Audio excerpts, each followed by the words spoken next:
another episode of the Sanctuary Church Social Distancing Bible Study. This is Liam and Mommy. So nice to see you. All right, guys. So we've talked about what parables are before, right? We've talked about how they are stories that Jesus used to teach, right? But we never really talked about why he used stories. There's a couple of reasons why he did that. Now, do you like stories? Do you like stories? No? I mean, you like to tell stories, I know that for sure. And I like stories. A lot of times stories are an easy way for you to remember something. Like if I told you about how I need you to do something, and that's it, you might not remember it. But if I maybe gave you a story to teach you about why I need you to do that, then maybe you'll remember better because you'll remember the story every time, right? Clean up my room. Right. Like if I just told you, clean your room, and then you kept forgetting, but then I told you a story about this little boy who never cleaned his room and then got lost under his bed, and and we had to go out, people had to go under there to find him, then you remember that, and you remember to clean your room because you wouldn't want to get lost under your bed, right? What? Under my bed? Anyway. Why would I get lost under my bed? So, stories are just a really easy way for you to kind of retain information, right? Another reason that he did that is a lot of times the stories that he used to tell were related to whatever the people that he spoke with used to do. So that's why a lot of his stories are about farmers or just things that you can actually relate to. Or like police officers. Yeah, maybe guards and stuff like that. There might be some of those. Or firefighters. I don't think there were firefighters back then. But so it was relatable. It was something that you could relate to, and it was something that you could easily retain. He also told stories for another reason. Now, the really cool thing about parables is that you might read it, and it's just like a really good story, right? A really good book. You might read it, and you will get something out of it.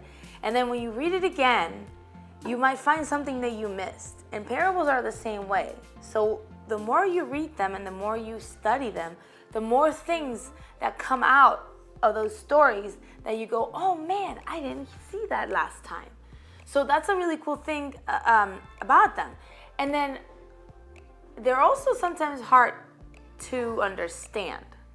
Now, this is also, I believe, another reason why Jesus liked to use parables. There's a passage on the Bible where his disciples ask him why he always teaches with parables and how they're really hard to understand. And what do you think his response was? Not that one. I don't know. His response was actually this. A lot of people, so if you think about Jesus back in that time, he was kind of a celebrity, right? People heard about him all over the world, and they kind of wanted to see him. So a lot of people used to come to hear him talk just because they wanted to see him and say that they saw him. Or maybe because they have heard that he had made miracles happen, and they wanted to see if he could turn wine or water into wine, right? Or if he could multiply food, or bring somebody that was sick and make them healthy again, right? Wait. And some of them even wanted to be there. Hold on, listen. So some of them might have just wanted to be there to see if he would mess up, so that they could say that's wrong. But they didn't come to actually hear what he had to say, right? They just wanted to be there and say, yeah, I was there, I saw him. So they didn't come with open minds and open hearts. What? And so that's why they couldn't understand.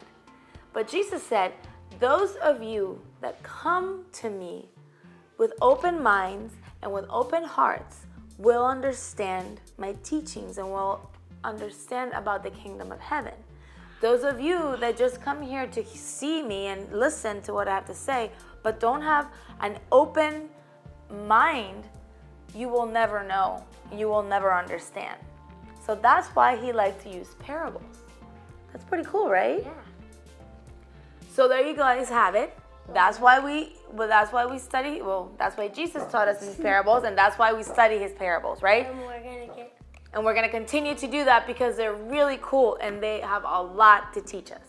Now we're gonna do a project. That's right. Now we're gonna go ahead and get ready for a project. Come on, guys. All right, guys, we are back and we have our activity already set to go. So today we're gonna show you how to make a Scratch art. That's right, scratch artwork. Yeah. First of all, you're gonna need a piece of paper, or you can use a paper plate. That works. You're gonna also need crayons. Very and good. Paint. And you're gonna And a need paintbrush. acrylic paint and a paintbrush. We have a sponge brush, but any brush just works.